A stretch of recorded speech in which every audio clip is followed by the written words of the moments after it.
connected, and here we are.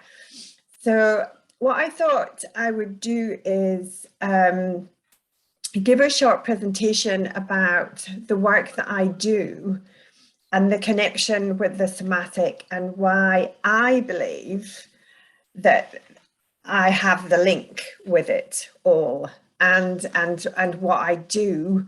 And then Shalud asked me, could I take you through some somatic exercise movements that I teach, so that you have a takeaway and you get to experience a little bit of what I do.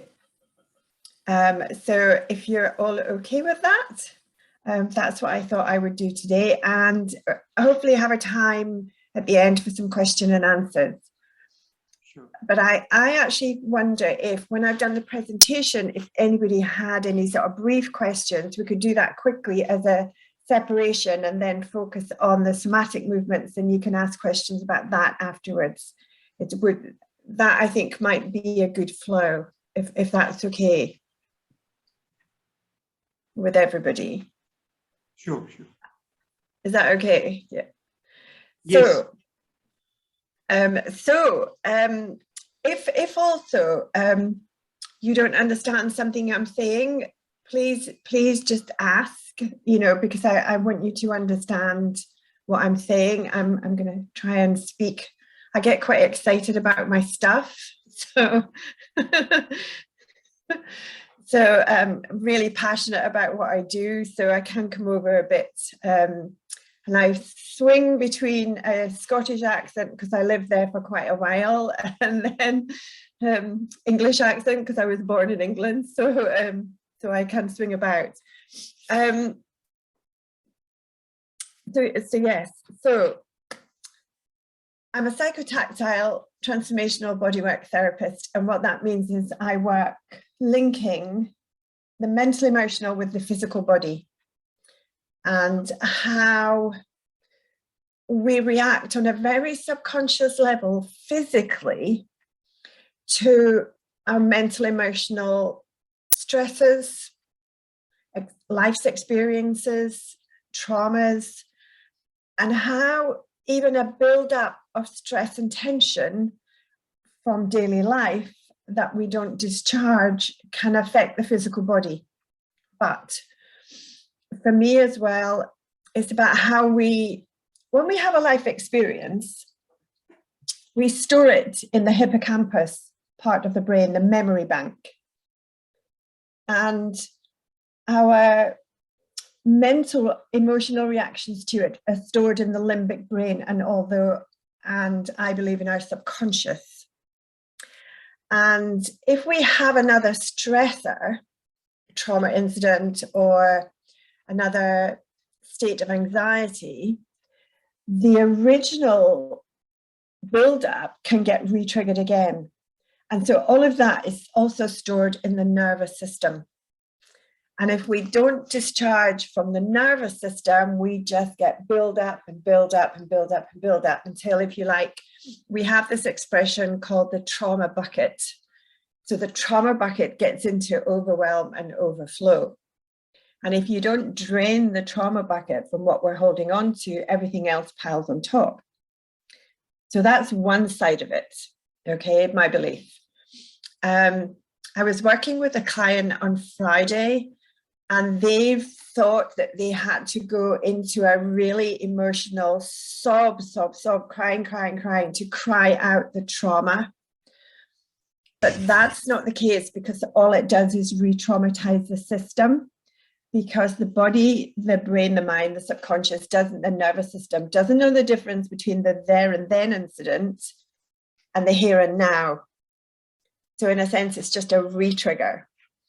And what I said to that person was, what we actually need to do is to, I'm just trying to get my words right, because I came out with this phrase, and I'm still trying to remember what it was that I actually said.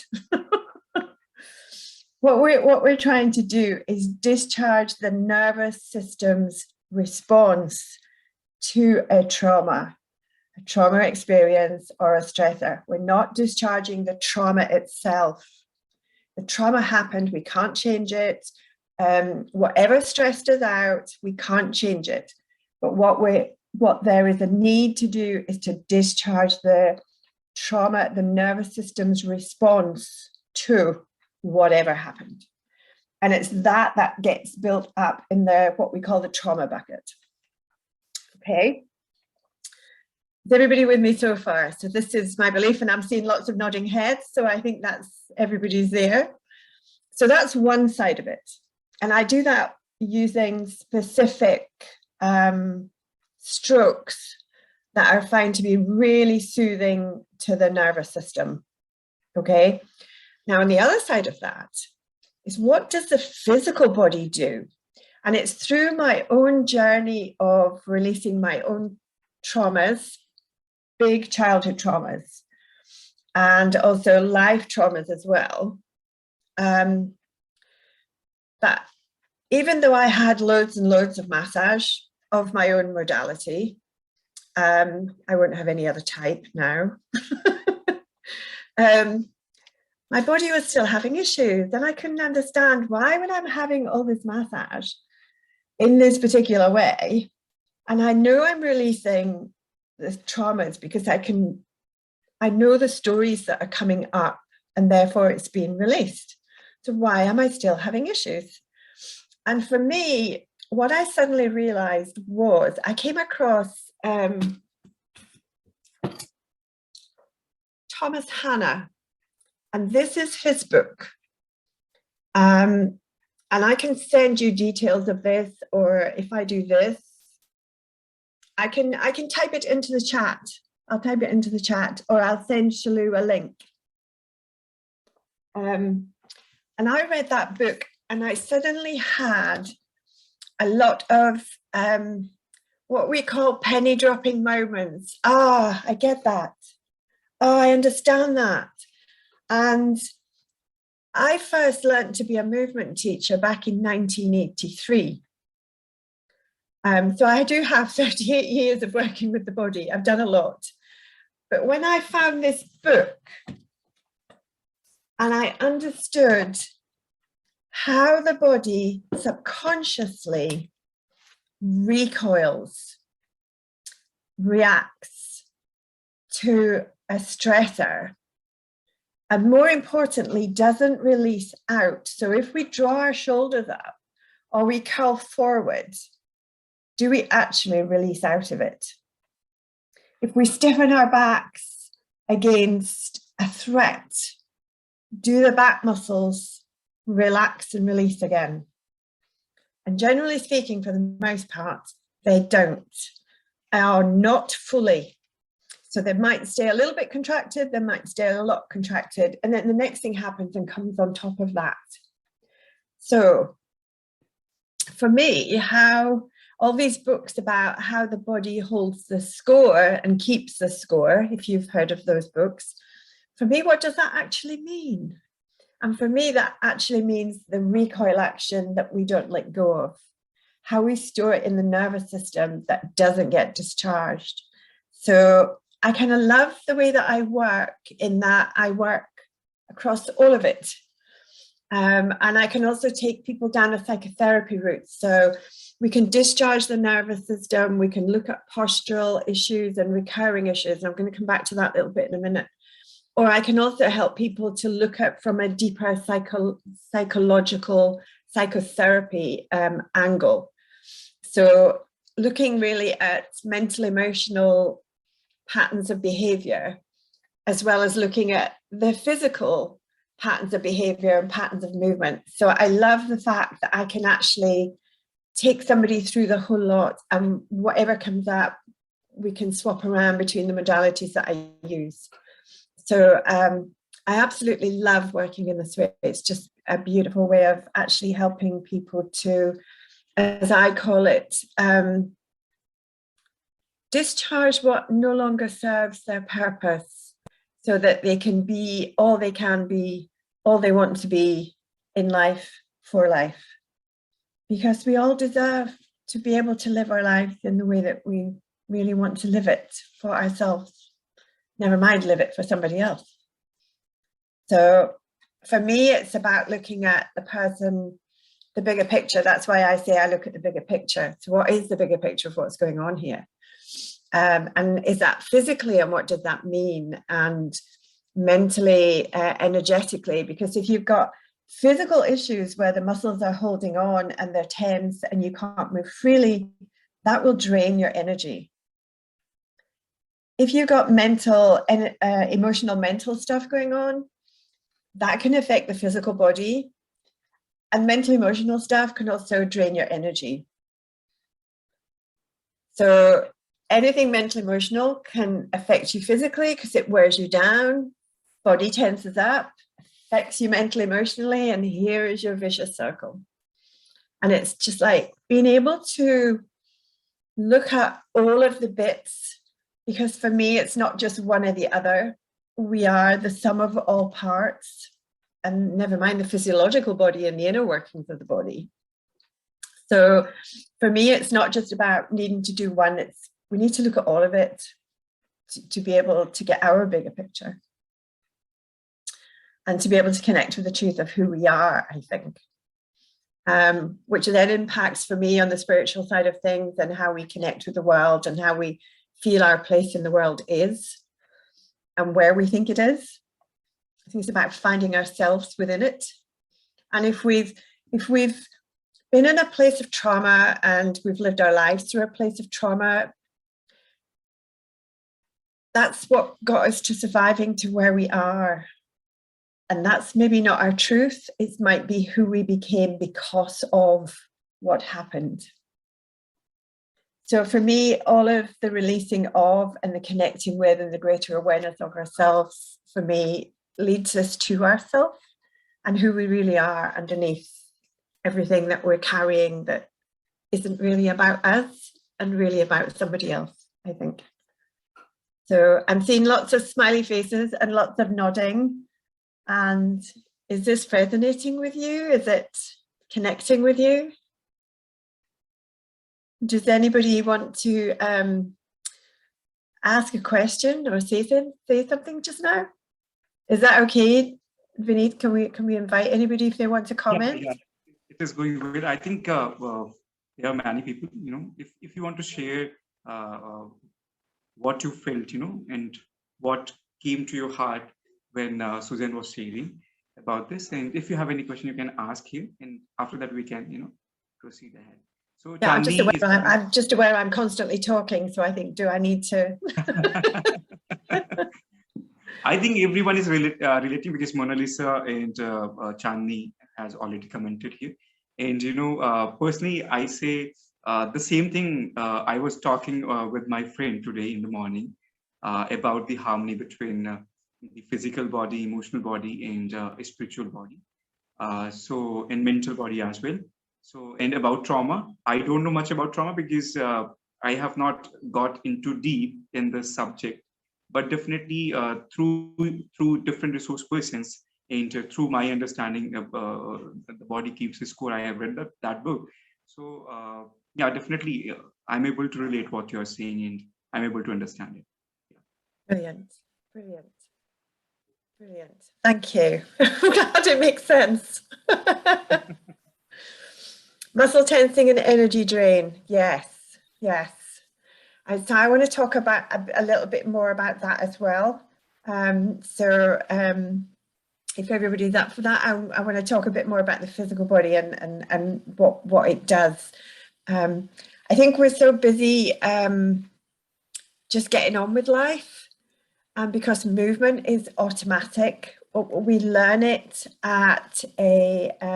we learn it as babies, and movement really is just an action that is done repetitively until it becomes automatic, subconscious.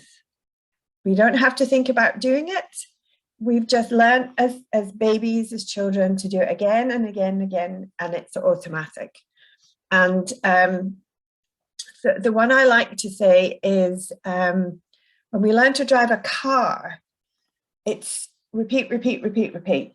Mirror, signal, maneuver, mirror, signal, maneuver. That's the way we learn it in the UK, mirror, signal, maneuver. And so it's repeat, repeat, repeat until it becomes an automatic action. We just do it without thinking. Now then, for me, this is true of good movement, and it's also true of not so good movement that we get into habits of, like sitting slouching at the computer, so you end up like somewhere down here and your whole body's gone squashed into a concertina. I had a client once who, I try not to knock my screen over when I stand up, who stood like this. And he basically, we discovered after quite a few weeks, was leaning on the sofa arm like this, watching the TV. And that action contracts the muscles in the side waist. And his body had done it so many times that when he stood up at that angle. And he didn't know he was doing it. His friends used to tell him, "You're leaning to the side again." And he couldn't sense it. He couldn't feel it. He hadn't a clue what was going on. But the way it showed up for him was that he thought he had a knee problem. He thought he'd aggravated an already knee problem. So he went to see his knee specialist. His knee specialist told him it was his back. It was neither. But what was happening was, because he was leaning so far over to the side, his weight wasn't on the left leg. So the muscles in the thigh of his left leg were getting weaker because he wasn't putting his weight through the body, because his weight was coming over on this side. So what was the real, so this is where I love this bigger picture thing. What was the real bigger picture here? The bigger picture was the muscles on his waist on his right-hand side were habitually stuck in a contracted state and holding his body in that angle. So what he needed to do was teach his muscles how to release again so that he could come back upright. It's really quite simple.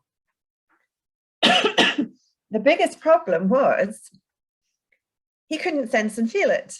So his body had gotten used to being in that position so long, it developed what we call sensory motor amnesia.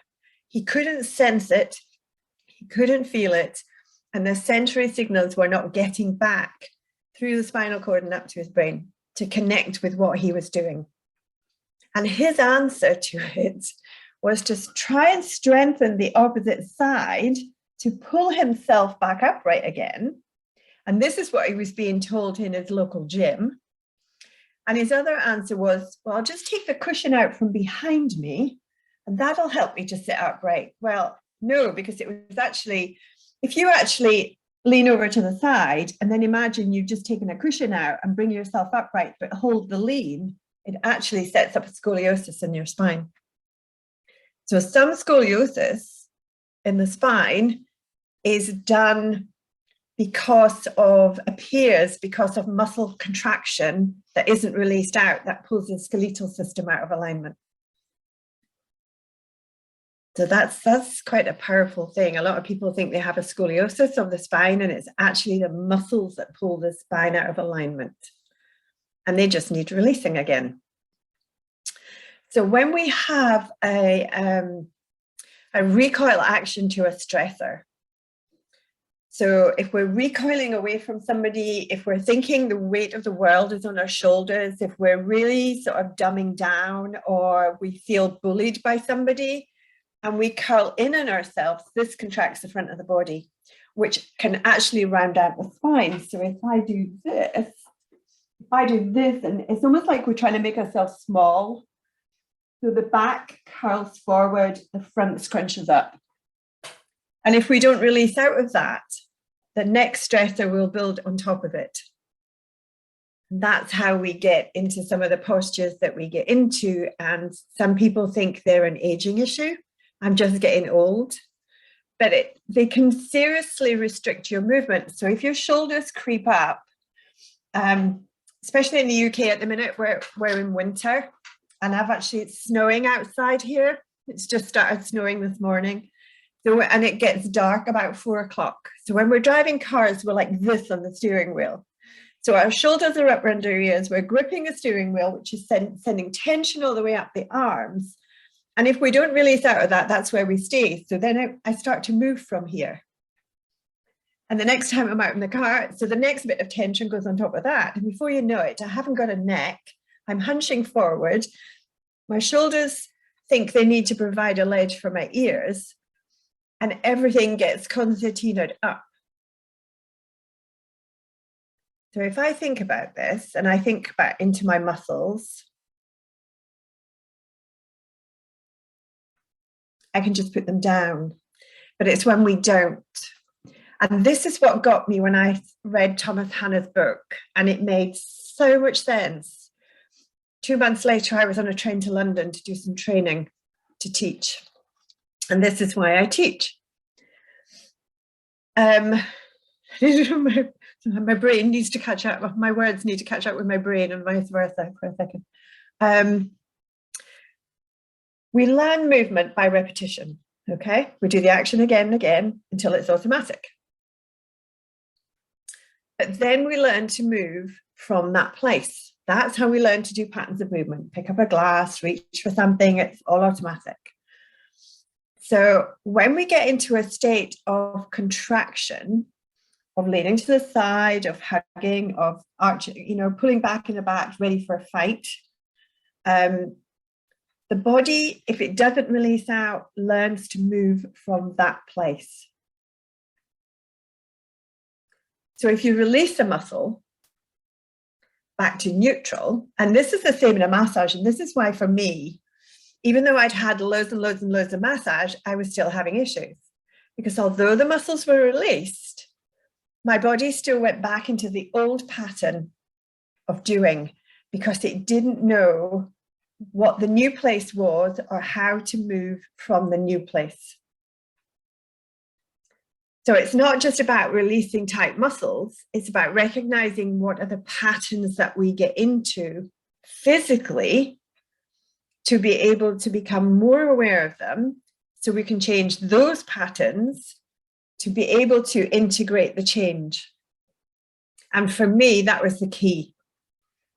I didn't realize most of the stuff that I was doing. In fact, I didn't realize any of it. And I thought I knew movement.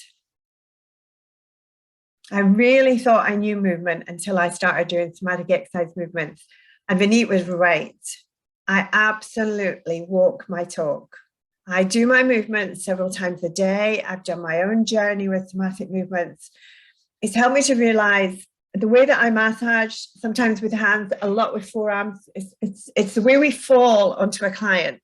I put my whole weight onto the client, and it's the way we squash into the client's tissues and the way we come off. And it took me 6 years of working with somatic exercise movements to realize when I was falling onto a client, my shoulders were going in the opposite direction to where my weight was supposed to go. So I wasn't really using my weight properly. And it was only a couple of years ago that I suddenly realized that. So the somatic exercise movements and to move somatically is to help you to become aware of what your body does in its movement. And as I say, I trained as a movement teacher back in 1983. Oh my goodness, I wish I knew back then what I know now, because I would have taught so differently. And I am kind of seriously tempted to go back to teaching just movement in a very somatic way, just because I love it. There was a time when I was doing something and I was thinking, well, not a second. What did I just feel? Because that felt like my muscles just moved like it was the lycra in my jeans.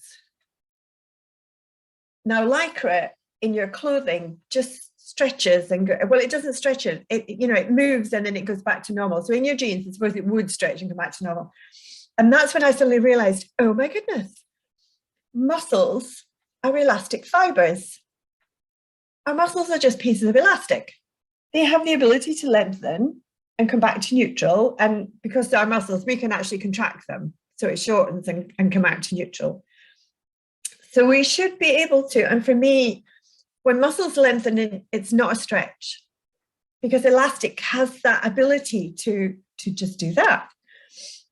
So when it is a stretch, not a lengthening of the muscles, then, and I think it's when the muscles are so tight, when they try to lengthen, they pull.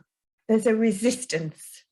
And for me, that's when it's trying to stretch. It's like trying to stretch your sheet over the bed so you can tack it in on the other side. And it's pull, and you pull against it. And for me, it's when the muscle is tight and it can't lengthen, because they will go so much more than you think they can ever reach. So I love that feeling when I'm moving, and I'm moving through movement, that I can feel my muscles lengthening like it's never going to end. And it feels like it's a lycra in my jeans. I just love that feeling of freedom. It's like they can lengthen forever, and they just never, it's really quite bizarre. I was thinking, what on earth is happening here? So for me, that's what makes the difference in all of this for me. It's the understanding of, wait a minute, what does the physical muscles do that causes us not to be able to move? And it really is, in my opinion, quite simple. They get into a contracted state, they just don't release. So therefore they can't move. Because in every movement we do, muscles will contract, release back to lengthen, release back to neutral, or contract. And as one muscle is lengthening, another muscle is contracting, and I know other muscles do stabilizing across joints and all this kind of stuff. But really, primarily, they lengthen, go back to neutral, contract. And it's when they contract and they don't release to neutral, or if, say, they lean to the side, one side is in a contracted state, the other side is in a lengthened state. So the lengthened state side can't move as it should normally do either. So as much as it's about releasing the contracted state, it's also about allowing the muscle that's in the lengthened state to come back into its neutral too. So it can also do, it's like somebody says, my stomach muscles are weak. But if their back is arched and your belly is pushing forward, then the belly muscles are in a lengthened state. And if your belly muscles are in a lengthened state, they can't contract. So they will feel weak, but they're not weak. It's just they can't be in a place, they're not in a place where they can work properly. Some people think that if your muscles are weak, you have to strengthen them. But if your muscle, you normally have, say if a muscle was normally this long, okay, and it's so contracted to now only be that this is the bit that's moving, okay? So this is what we call range of movement. And all the rest of it is in such a contracted state that it's not moving at all. So all you've got to play with is this little bit here. So how much energy have you got in this little bit here? And how much power have you got in this little bit here? Because if all the rest of it is contracted, how can that be weak? Because if it was weak, it wouldn't be able to stay in the contracted state, in my opinion. So therefore, it's actually quite strong. If it's held in a grip, you know, it's like, you know, if a young baby actually, when they start gripping, grips your finger and it's just like they're never going to let it go. That's quite strong. That's not a weak grip. That's a strong grip. So if your muscles have your contracted and held in that place, then that's quite strong. The muscle is strong. It's just that if you're only using this instead of all of this, there's not a lot of power in there. And you haven't got any energy because the energy is being used to hold the muscle in a contracted state. So for me, when I started doing the somatic exercise movements, all of a sudden, I had got energy like I hadn't had energy for a long time. I was just like 11 o'clock at night, right? What else can we do? So it's amazing for me how much our energy can be drained from tight muscles. But if you've got contracted muscles draining your energy, it can drag you down mentally, emotionally. And if you're mentally, emotionally being dragged down, then your physical body responds to that. which drains your energy again, which causes you to be mentally, and then it can go any which way around the circle. So that's the point where I come from, is helping people to understand that it's not an aging issue. You haven't got anything seriously wrong, unless you have, in which case the medics are there to be checked out. And that's not my stuff. But it's trying to be, we're so busy out there living life, and then we want to be fixed. Something's wrong, fix me. But actually, if you and your body got yourself into that mess, you can actually get yourself out of it just by deeper understanding. So that's where I come from. Yeah. Does that all make sense? Yeah, so much. So actually, I wanted to understand, Susan, that when there's in trauma that happened during childhood, and the person is in the age of 20 or 30, like I am. So can that trauma, it gets stored up in the body. So can it tighten the muscle, or can we feel that trauma by being aware of our body? Yes. That is right. my Okay. question. Yeah. So are you asking?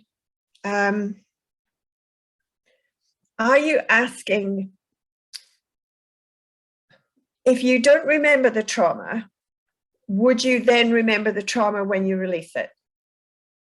Is that what you're asking? Yeah, actually, what I feel that I have tightness in my body, and that tightness is not because of my posture, but sometimes I feel like it is there. I don't know why it is there, and I have not done any somatic movement, but definitely it is there.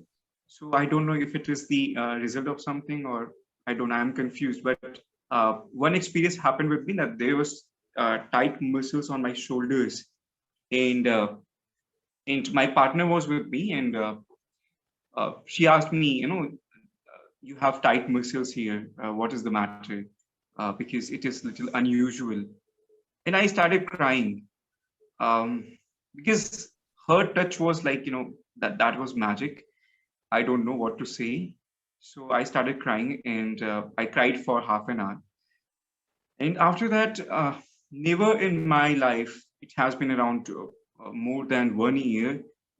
It is all, it is like not that tight as it was. So I don't know what happened and what was that, but that was the experience that I had. So I didn't understand what happened. Right, two things. Yeah. First of all, you said you don't have any postural issues, if I heard that right. I don't know, but I feel I don't have any posture issue, but maybe I'm unaware of that. Yeah. Right, okay. So it amazes me, if a muscle contracts that much, how much that can affect somewhere else. And where somebody may feel a pain may not be where it's coming from. And the point in case being, if you're sitting at a computer and you slouch even that much, this is where people feel it.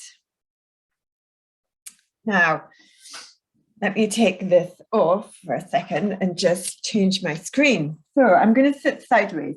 So when you slouch at a computer like this and the front contracts, in order to see forward, you lift up your head, which contracts, makes this, and I'm going to exaggerate a little bit, okay? So I'm going to sit like this, and here is me. Can you see what I've done here? This is really curved in now. And this is where everybody feels the pain, shoulders. But it's the slouch on the front and the lifting up of the head that contracts all of these muscles in here. So I would question, how much are you slouched at the front? And what a lot of people do is they pull themselves up from here, when in reality, you've got to, it's this bit here is where, this is where a slouch happens here. And most people pull the shoulders up, but don't release the slouch. So, but what I thought I would do with you guys today is take you through some movements that would actually release that area.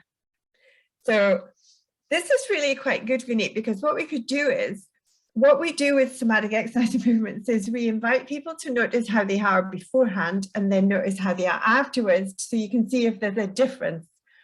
Because the other key thing here is that if you don't notice the difference and what's changed afterwards, your body can't know it enough to integrate it and for you to notice the change, so you can change the patterns that your body will go back into. And this for me is a key thing that people don't spend enough time on, is what changed. And if you get back into an issue that you got out of with the movements, what changed back? It's just a contracted muscle.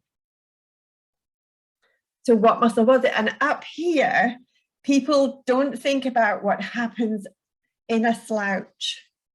So I work with, what changed, but what changed where to make that change? There's a slight difference in that. Where did you feel the change, and what changed and where for you to feel that change there? Because it may not be where you think it's coming from. And that maybe sounds a little bit complicated. Now, the other thing, trauma. If suddenly somebody hears us and sees us, we can suddenly start to release an emotion. We can feel emotional because somewhere in our subconscious, in our nervous system, we are being seen and heard. And sometimes that is enough to get the release. Now, does your body tell the story of what it is, the trauma experience or the stressor or the tension that you might have had going through something? And in my experience, it can, and also it doesn't. So when I'm doing a trauma discharge session with a client, I'm primarily using soothing strokes, just soothing strokes. I'm just stroking really slowly and with a little bit of pressure to suit the client. And Shalu talked about maybe me doing a session with you guys with that. We do some pressing. So it's just a squeeze. It's just a squeeze. There's a technique to it. And we also rock. So we rock clients. I love rocking clients. It's beautiful. And that sometimes is enough to release. Now, sometimes the client in the session will suddenly tell me a story about something that happened. And so for some reason, I've connected with something in the subconscious, is how I work, intuitive body work, whatever. And the story comes up. And sometimes something comes up and they feel an emotion, but because they stay with me and we just, can you feel the stroking? Can you connect to the music? Can you connect to my voice? It just goes. And the emotion just goes through the body and it goes. They don't know the story. It didn't come up. And that's what we call an ambient discharge. It's a gentle release from the nervous system and the body. Beneath, you're nodding your head. So can you know the trauma? Sure. But sometimes you don't know. And I've wondered if, and I've heard this from others as well, if you need the lesson from it and you need an understanding from it, perhaps that's when you know the story. So do we always need to know everything? Or do we need to or can we just let it go? So that's a good,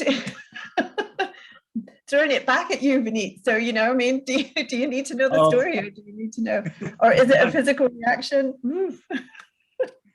Knowing the story, it is not important, but yes, definitely, if we feel safe in our body, and if our body is in harmony with everything, and we are kind of comfortable with our body, that's more important. What I think, because remembering the trauma, I know that was trauma. It didn't help me, and I have also not got any kind of therapy that helped me to get out of that. But it's definitely, I keep on kind of feeding my subconscious, and EFT is definitely has helped me. But definitely, it doesn't matter to me. Yeah. I think if it affects you, if you find that you, or if we find, and I don't mean you, I mean, if we find that we're repeating patterns, or another way of putting it is, if the same thing keeps happening to you, and that could be, that I have a bit of a story through my life of not being seen and heard. So this is quite exciting, that actually I've been seen and heard in India. So this is quite crazy for me. I've had a childhood of being shut down. So again, this is for me to be presenting and speaking when I've been told to shut up most of my life. It's really, it's really quite interesting for me. Even 2 years ago, somebody told me, don't think, that's what I do. So I've been shut down a lot in my life.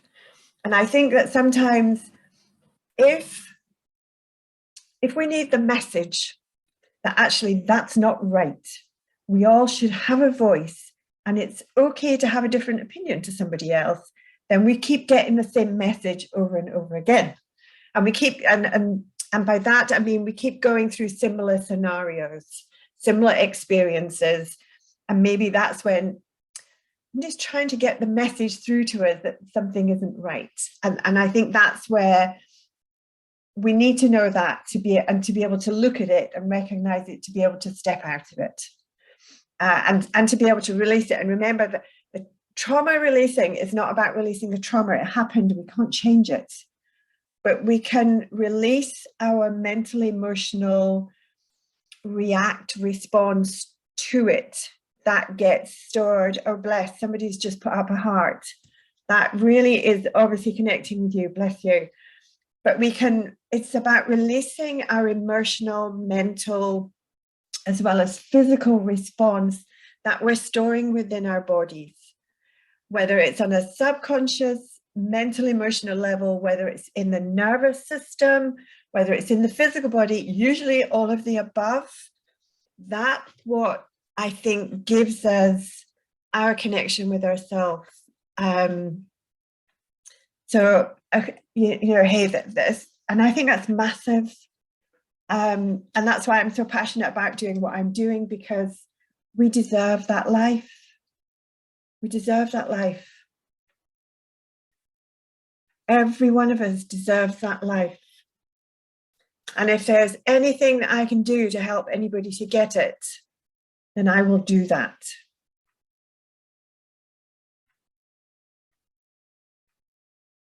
Powerful. Powerful. So I'm just going to do a check-in here. Is everybody okay? Because this is powerful. And you know what? I just would probably not pronounce your name right, but Kiranjit, I see that heart. Bless you. I see that heart. Mona Lisa, you too. I think was a heart there with her. Bless you. Bless you. Yeah, take a breath. Let's take a breath. That was powerful, wasn't it? Sorry, I told you I get quite excited and enthusiastic. Take a breath. Let's take a breath.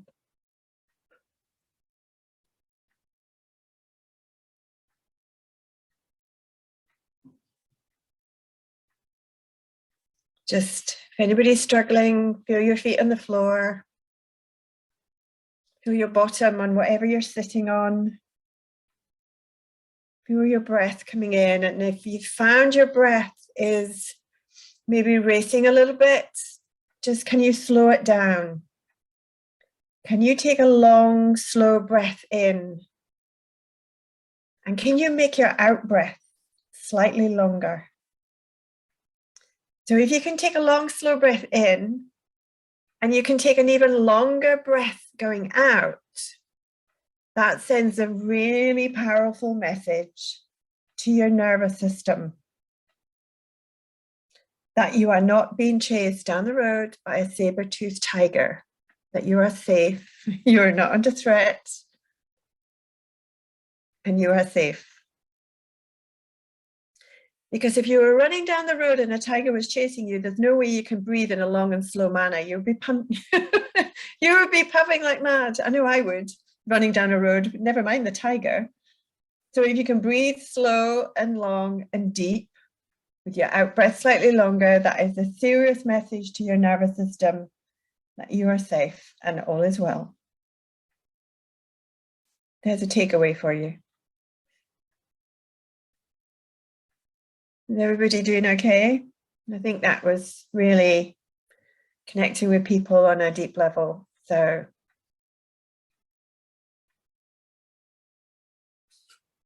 thank you for listening to that. Bless you. Thank you for the yellow heart. I do green ones. Don't even know if there's a green one on here.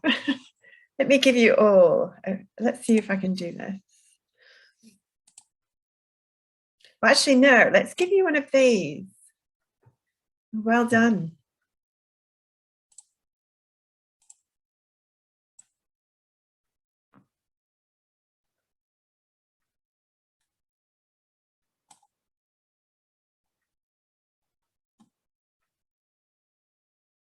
Okay, does anybody have anything they want to say or share, or shall we just go on? I'm aware of time. We're going to be way out of time. So I'm aware, I've just looked at the clock and it's like nearly 2.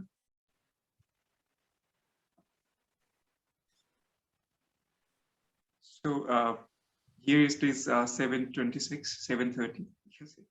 Is that okay? Can I go on a bit longer? Yeah, you can. It has been 1 hour. We can go longer for, I think, everyone is comfortable with half an hour. Yeah. Can we go on a bit longer, half an hour? Yeah. Okay. Okay. Would you so I was going to do some somatic movements. Do you want to do some? Are you up for doing that? Okay. Yes, surely. Okay. So here's a thing that I would like you to do first. If you have space. Oh, actually, no. Maybe change this just in case you haven't got space. Can you stand up? Can you stand? And if you can't stand or don't want to stand, that's okay. But I'm going to take you through a bit of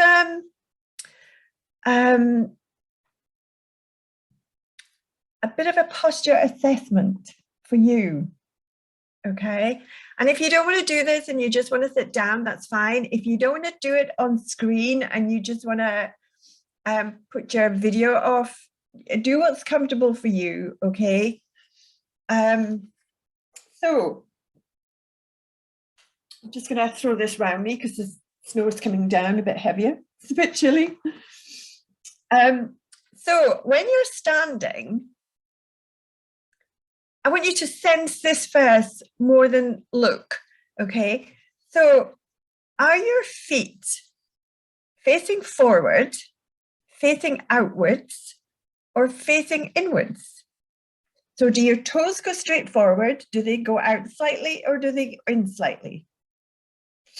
And is your weight on the outside edge of your foot, the inside edge of your foot, or somewhere in the center of your foot? So that's outside, inside, or center.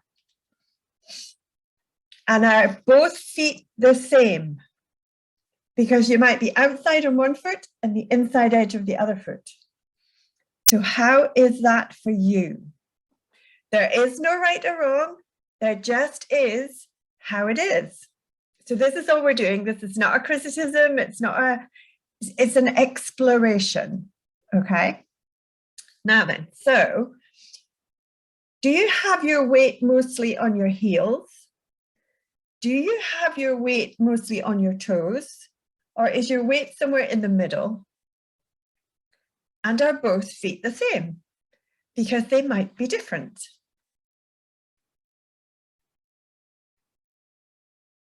Okay. Do you stand with your weight more through one foot than the other? Or are they both, or is your weight even through your feet? Can you get a sense of that? Okay, and now if you put your hands down by your side, so your hands are hanging, do your hands face in towards your body? So the palm of your hands in towards your body. Are the backs of your hands facing forward? Or do you stand with your hands open? So Vinny, I can see yours face inwards. Yeah. Ah, so you're backwards. Yes, backs of the palms forward. That is usually indicating that your shoulders are curling forward as well.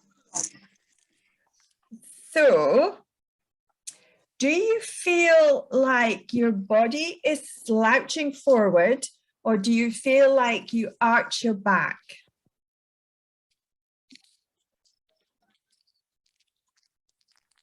So if you were to put one hand,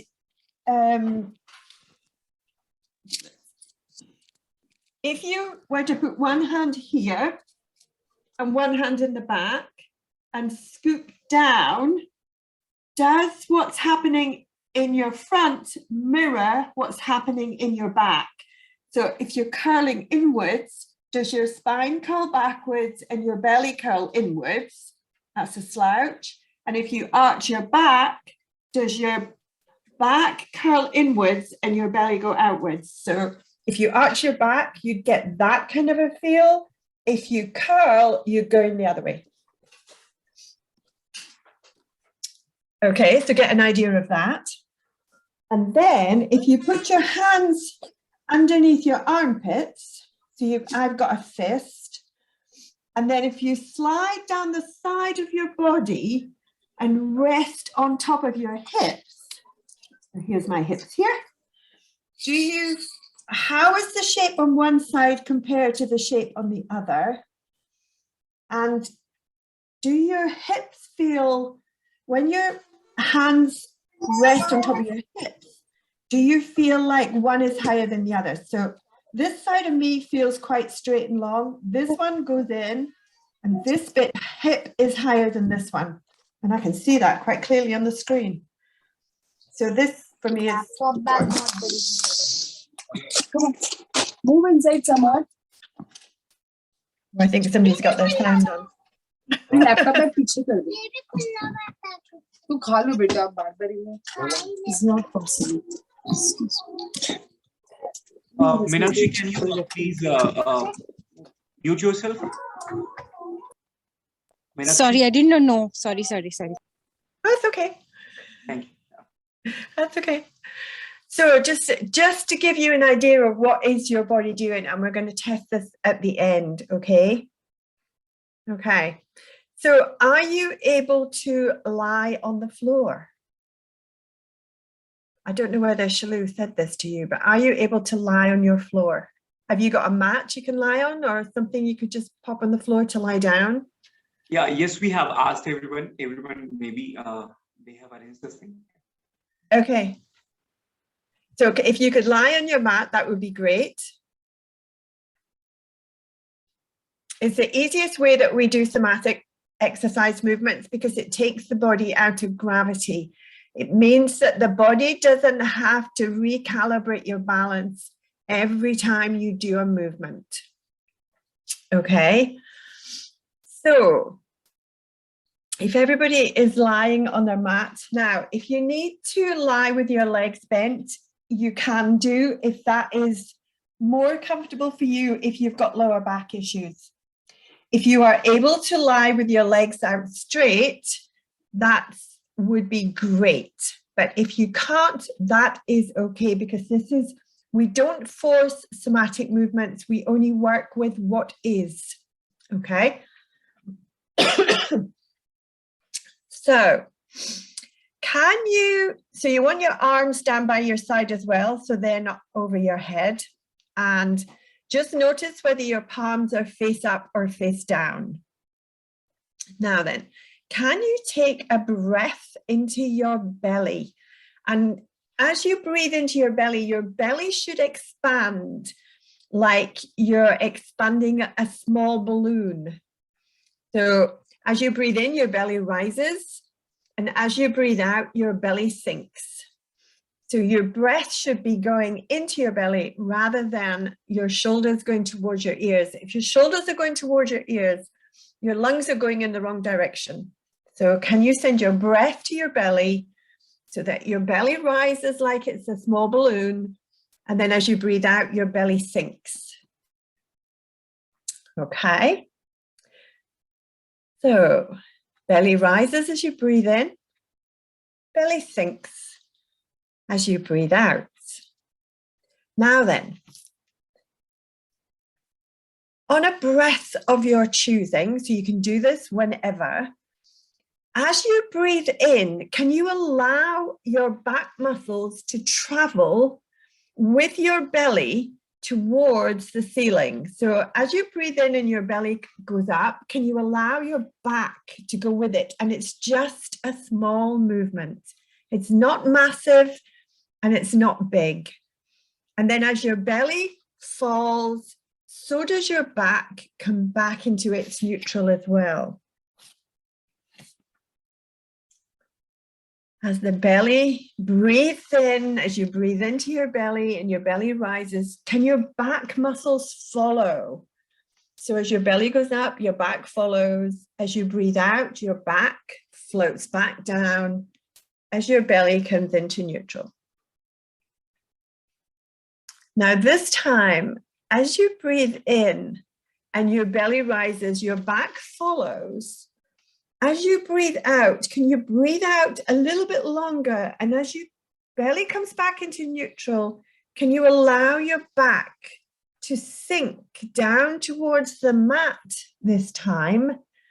Belly follows, so your belly may go sink a little bit. And your back is like it's sinking into a saggy hammock. And then just come back to neutral and pause. So we're going to pause, we're going to switch off, just take a normal breath in and a normal breath out. Just allow the body to let go. It might just let go a little bit more. And then when you're ready, take a breath in, expand your belly. Allow your back to follow your belly as it rises. The small arch appears in your back. And then as you breathe out, the belly sinks, the back comes into neutral too, and take more of a breath out, elongate your breath out so your back sinks into the mat like it's sinking into a saggy hammock. Belly comes with it, and then just release to neutral. Everything stops, everything pauses. As you take a standard breath in and a standard breath out, allowing the body just to come to a pause. And with your next breath, as your breath fills your belly travels towards the ceiling, your back goes with it, just creating a small arch in your back. That arch will begin to contract your back muscles. You don't have to do it, the arch will do it. And as you breathe out, the belly sinks, the back sinks. And as you continue the breath out, the back sinks into the mat, the belly travels with it. And that should actually contract your back muscle, your belly muscles a little bit, and then release to neutral. Let everything go. Switch off, pause, melt, release, relax, let go. And just take a second to connect. So I'm doing some very easy, slow, basic movements. So the other thing about somatic exercise movements, we do them really lazily. We do them really gently. We do them like the body is having a yawn. We do them like we're not going to put in a lot of effort. And actually, the less effort you can do, the more your body will release. Because when our body's been in trauma, when our body's had to work twice as hard because it's in a contracted state, in reality, for me, the body needs soothing and easing and nurturing. It doesn't need to do a lot more work. It's been working hard already. So I love the fact that the lazier you can be doing these movements, the better. So let's do that one more time. So as you take a breath in, can you allow the breath to expand your belly like it's a small balloon and taking it more towards the ceiling, your back following, because they're working as a pair. As the back creates a small arch, the muscles will contract. You don't have to do it, it's a natural movement. As you breathe out and the belly sinks, can you extend your breath out? Deeper breath out. Back should lengthen as it sinks into the floor, into your mat, like it's a saggy hammock. Belly contracts slightly. It's a natural action for it to do. And then coming out to neutral. Just letting go, taking a breath in, taking a pause. Like your body's just had a yawn and it's resetting itself. And then I'm going to invite you, if you haven't got your legs bent, I'm going to invite you now to bend your knees and plant your feet flat on the floor or on your mat or wherever you might be. So with your knees bent and your feet flat, can you have your knees hip width apart and parallel? So they're not too wide and your knees are facing the ceiling. There's a gap between your feet and you want your knees and your feet not too far away, not so far away that you're having to hold on to your legs to stop them sliding away, but not too close to your bottom either because you want to be able to move your pelvis. So we're going to do the same movement again, and I can't see most of you, so I'm hoping that you're okay and you're getting this. And we're going to do the same thing. So take a breath into your belly. And as your belly expands, allow your back to travel with it. And you might notice that your pelvis is starting to move. And then just breathe out and allow your body to come back to neutral, just to neutral. So keep it in neutral. Don't let your back sink into the mat just yet. We're going to go there, but I just want to explain something. If you imagine your body is a clock and your feet are 6 o'clock and your head is 12 o'clock, so that I can give you a direction of which way you should be going. So if your feet are 6 o'clock and your head is 12 o'clock, okay? So if you take a breath into your belly again, belly expands and your back travels with it. You might notice that your pelvis is starting to roll towards your feet, which is 6 o'clock, okay? And then as you breathe out, allow your back to release and your muscles to soften and then come back into neutral. Now, what I want you to do is, can you put your hands on the bottom few ribs. So you want part of your hands on your ribs and a little bit, and the lower part of your hands on your belly. So your part on your ribs and part on your upper belly. So that as you take a breath in, can you feel that area of your body begin to lengthen as your belly expands, as your back comes off the mat a little bit more, and as your pelvis rolls towards your feet. So you should feel your lower ribs begin to open and then just come back to neutral and release. So you'll do this a lot easier if you do have your knees bent and your feet flat on your mat. So you don't want to do this with straight legs. So if you can bend, make sure you've got your knees bent. Fabulous. So if you feel, can you feel into the base of your, a bit further up your ribs, and you'll find the base of your sternum. So the sternum is a bone that goes from just the top, bottom of your neck down to the, not quite the base of your ribs, but can you find the bottom of that sternum? And when you take a breath in and your back begins to arch and your pelvis starts to roll towards your feet, can you let go of your sternum? So you take your sternum towards the ceiling. I want to see if you can expand your ribs a little bit more. So take a breath in to your belly, and as your belly rises towards the ceiling and your back goes with it, can you allow the lower bit of your sternum to go towards the ceiling as well, which should open up your ribs more. And as your pelvis rolls towards your feet, which is 6 o'clock, that will help you to let go more in your front of your body. Back contracts. And then as you release out of everything, can you let go? What more can you let go of? Take a normal breath, just stay where you are, just let everything go. Okay, so we're going to go again. So with your legs bent, take a breath into your belly. Can you let go in your sternum towards the ceiling so you get more of an expansion? As your pelvis starts to roll towards your feet, your back comes off the mat. Here's the contracting back muscles.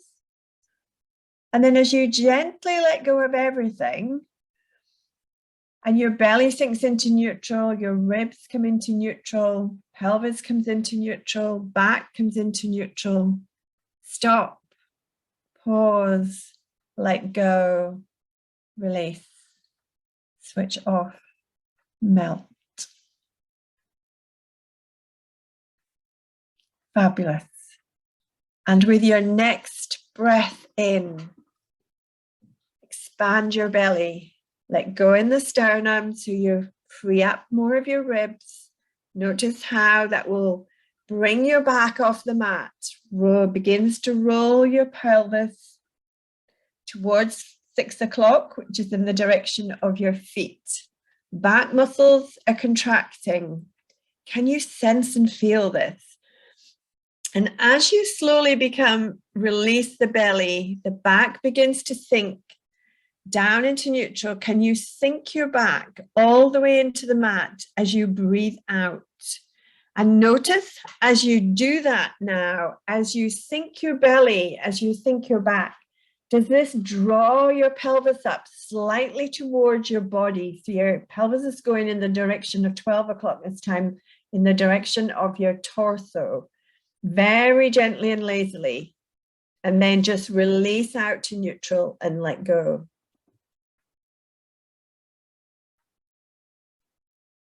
Pause, switch off, allow your body some space. And then with your next breath in, expanding your belly with your breath, allowing your back to follow your belly, release your rib cage and your sternum, allow your pelvis to roll towards your feet. And as you release and start to breathe out, belly comes into neutral, Back comes into neutral, everything sinking in towards the mat. Back lengthens, belly muscles contract, pelvis comes up towards your face. Front of the body is contracting now, back is lengthening. And this time now, as you take a breath in, can you breathe into your belly? Draw the back up with it into an arch, pelvis rolling towards your feet, which is 6 o'clock. So we're swapped right from one to the other. Ribs releasing. And then as you breathe out again, allow the belly to fall, the back to go with it through neutral, sinking into the mat, pelvis now rolling up towards your face, up towards your torso. Can you sink more in your ribs, right in that slouch area? And then as you breathe in again, can you expand your belly? Can you let go of your lower sternum, open out your ribs, and allow your pelvis to roll toward your feet? Back goes into an arch, back contracts. And then as you breathe out, your belly begins to sink, your back begins to come into neutral, sinking right into the mat, which draws the pelvis up towards your face. So as you curl, your pelvis draws up. And then just release and let go to neutral, just into that center position, allowing the body to pause, to release, to let go, to settle, to melt, and to switch off. And just allow your legs to be long on your mat or wherever you're lying.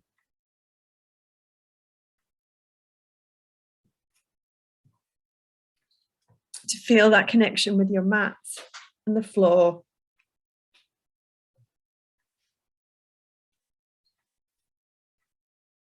And just notice, how is your breath now as you're breathing in?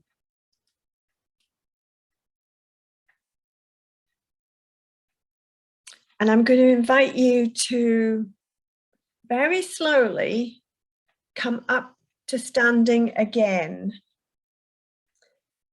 And as you come up to your feet and to standing, I'm going to invite you to take a walk around, if you're able to do that. And what I'm going to ask is, what do you notice feels different? So if you walk around, if you have space, what feels different in your movement? So what feels different physically? Do you feel different energetically? Do you feel different emotionally and mentally? What is the difference for you? Do you have a difference? And if you don't have a difference, that's okay too, because it was a very short, very quick session. And you have to understand my language. And by that, I mean the words that I use to describe. So it's also about understanding the way that people speak and the words that they use. And then when you've had a walk and you want to come back, yes, we're going to do the test again. It's been very interesting to know, has something changed for you? So, how are your feet on the floor? Has anything changed about how they are connecting with the floor? Are you still the way that you were before? So, outside to inside, front to back, has anything changed for you? Do you have weight on one foot more than the other? Or has that changed? Do you feel more even now if you were maybe uneven before? Are your hands hanging in the same way that they were hanging before? What's your sense and feeling of this? Somatic is, the soma is the body felt